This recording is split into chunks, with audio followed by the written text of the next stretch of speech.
Air cooler computer power supply खरीदने के लिए सिंपल 3 बातों का ख्याल रखना बहुत जरूरी है। नंबर 1, आपने जब पावर सप्लाई खरीदनी है तो उसके स्टिकर पे एक नजर डाल लेनी है कि वहां पे उसके अंपेयर 18, 20, 22 अंपेयर ना हो।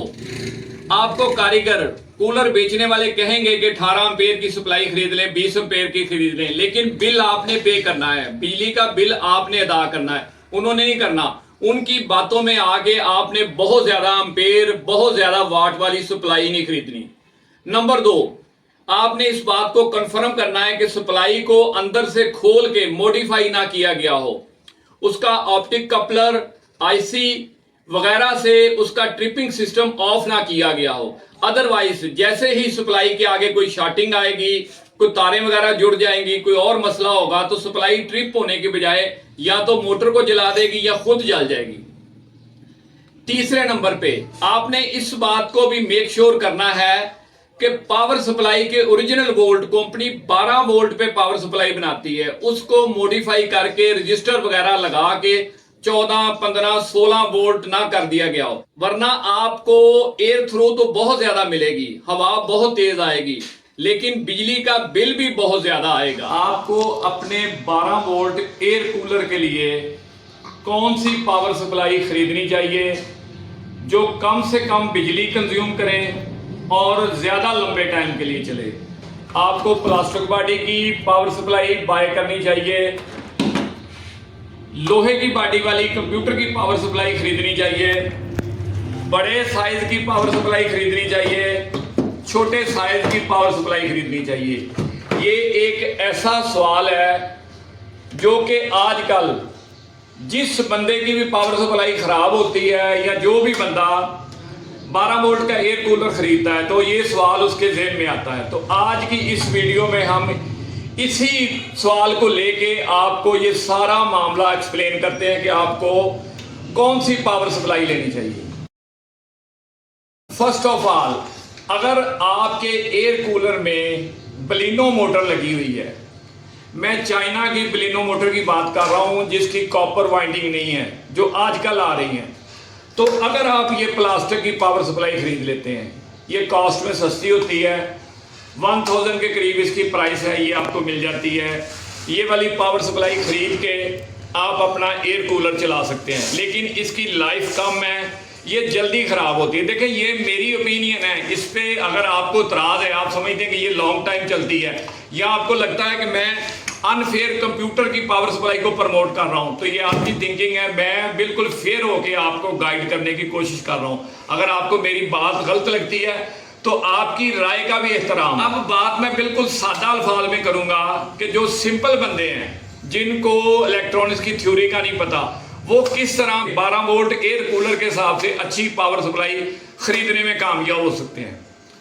अगर आपको कुछ भी नहीं पता तो आपने इसका ये स्टिकर है, ये स्टिकर जरा अमर भाई इसको जूम कीजिएगा, इसमें जहां पे 12 वोल्ट लिखा हुआ आउटपुट, उसके आगे आपने अंपेयर देखने हैं। इसका साइज बड़ा है, छोटा है, इस चीज को आपने छोड़ देना है। आपने स्टिकर पे फोकस करना है कि स्टिकर पे कितने अंपेयर लिखे हुए हैं। अगर तो आपको 8 अंपेयर, 10 अंपेयर, 12 अंपेयर, 14 अंपेयर की सप्लाई मिलती है तो वो आपके लिए बेस्ट है, लेकिन बात यहीं पे ख़त्म नहीं होती, यहाँ से बात शुरू हुई है। अब आपने करना क्या है, ये जो बलिनो मोटर है या रेडिएटर की मोटर है, ये वाला जैक आपने इसकी पावर सप्लाई के 12 वोल्ट के जैक के साथ लगा देना है। ये लग गया है। अब ये ग्रीन और ब्लैक वायर, इसको काट के आपने जोड़ना है। मैं इसको काट के नहीं जोड़ रहा, इसको यहां से शॉर्ट कर रहा हूं। ये देखिए 3 और 4 नंबर को, मतलब काली और सब्ज तार को आपस में जोड़ रहा हूं। 220 के वायर इसमें लगाने लगा हूं। वहां पे फोकस कीजिएगा। देखिए, ये वाली जो मोटर चल गई है। अब आप बात को ध्यान से सुनिएगा, आपको सारी गेम समझ आ जाएगी।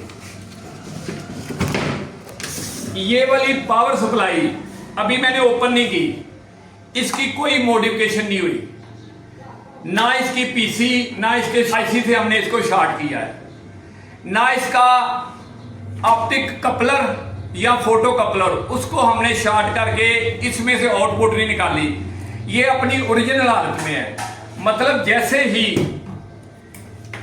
ये वाली जो दो वायर हैं फॉर एग्जांपल गलती से जुड़ जाती है या बिजली का कोई झटका लगता है तो ये power supply as a result trip हो जाएगी।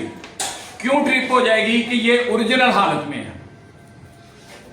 मतलब ना आपका एयर कूलर बर्न होगा ना आपकी पावर सप्लाई बर्न होगी। तो यहां पे उन सब भाइयों का मसला हल हो जाएगा जो कहते हैं कि हमारी हर कुछ दिनों के बाद पावर सप्लाई खराब होती है।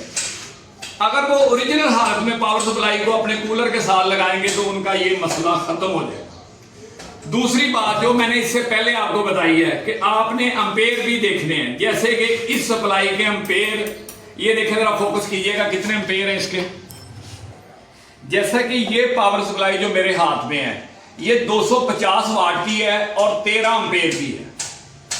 मतलब देखें एम्पेयर भी इतने ज्यादा नहीं है, वाट भी ज्यादा नहीं है। अब ये पावर सप्लाई जो है 17 एम्पेयर की है, इसी तरह कोई 16 एम्पेयर की है, कोई 18 एम्पेयर की है। आपने साइज पे नहीं जाना, छोटे साइज में भी बड़े एम्पेयर की पावर सप्लाई हो सकती है। अब एक तो बात ये होगी एम्पेयर की। दूसरी बात जो मैंने आपको अभी चेक करवाई है कि ये डायरेक्टली विदाउट मॉडिफिकेशन उसको रेडिएटर को या बलिनो को जो भी मोटर आपके पास है उसको चलाने की अहलियत रखती हो। तो इस वाली पावर सप्लाई को भी मैं यहां से करंट दे रहा हूं, ये देखें, ये इसने रेडिएटर की मोटर को भी चला दिया है। यहां पे भी ज़हन में रखें कि हमने जो रेडिएटर की मोटर लगाई हुई है ये 2 तारों वाली मोटर है और ज्यादा एम्पेयर नहीं ले रही है वाली। यानी सादा लफ्जों में आपने जहां से पावर सप्लाई खरीदनी है वहां पे अपना माइंड भी यूज करना है, इसलिए कि आपका हर महीने इस वजह से बिल ज्यादा ना आए। तो आपने इसके वाट और एम्पेयर पे एक नजर डाल लेनी है। इसके वाट और एम्पेयर ज्यादा नहीं होने चाहिए। ये ना हो कि पावर सप्लाई को मॉडिफाई किया हो, ओरिजिनल हालत में कंप्यूटर से निकली हुई सप्लाई हो, उसकी सबज और काली तार, जैसे कि ये जैक में हमने आपको दिखाया, सबज और काली तार को आपने जोड़ना है, काट के जोड़ लें या किसी चीज से उसको शॉर्ट कर लें। उससे आपने ये, अगर आपके पास रेडिएटर की मोटर है या बलिनो की मोटर है, उससे इसको डायरेक्टली चला के देखना है। अगर तो चल गई तो इससे बेहतरीन पावर सप्लाई आपको नहीं मिलने वाली। ना तो इससे बिल ज्यादा है, ना इसने जल्दी खराब होना है, बल्कि इसने खराब ही नहीं होना। जैसे ही कोई शॉर्टिंग होनी है, ये चूंकि मॉडिफाई नहीं है तो इसका जो ऑटो सिस्टम काम कर रहा है, जैसे ही कोई शॉर्टिंग इसको नजर आनी है इसने सेंस करना और ट्रिप कर देना। यानी 2 चीजें तो बिल्कुल क्लियर हो गई। तीसरा काम आपने ये करना है कि जैसे ही इसको पावर लगाएंगे 220 की पावर, आपको शक है कि दुकानदार ने ये पावर सप्लाई पहले से मॉडिफाई करके रखी हुई है, इसके वोल्टेज तो उसने इंक्रीज नहीं किए हुए। फॉर एग्जांपल कंपनी ने इसकी आउटपुट 11.5 या 12 वोल्ट रखी है, दुकानदार ने आपको इंप्रेस करने के लिए इसके वोल्ट 14-15 तो नहीं किए हुए। ये देखिए मैं इसको 220 की केबल पावर सप्लाई को लगाने लगा हूं तो ये रेडिएटर की मोटर चल गई है। अब मैं इसके वोल्ट चेक करता हूं। ये मीटर पे देखें 11.8 11.8